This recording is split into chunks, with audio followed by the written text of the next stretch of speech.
In today's video, we will teach you how to create a mask transition effect.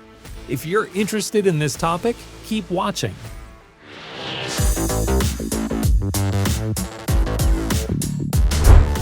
First, let's open VideoProc editor on our phone, then click Create Now. After selecting a suitable video from the album, click Add to enter the editing interface.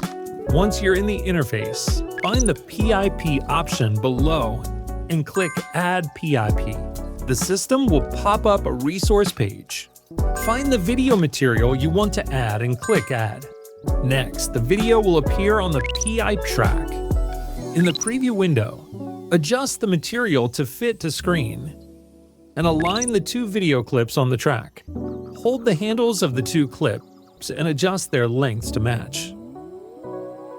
Now, select the material at the bottom, find the mask option in the toolbar, and choose Mirror.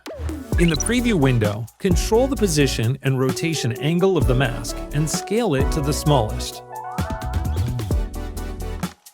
Then, add a keyframe at the beginning of the video. Move forward a bit and add another keyframe. Find the mask and slightly enlarge it. Click on the previous keyframe, find Keyframe Properties, and locate the size under the mask. Click the button to enter the curve selection. Choose Out Expo.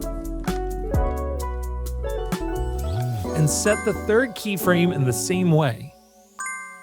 This time, scale the mask to its maximum size. Then, select the previous keyframe again. Adjust the size curve to In Expo.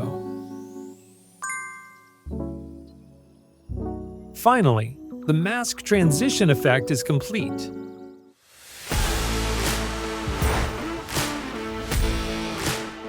Now that you've learned this effect, download VideoProc Editor and give it a try.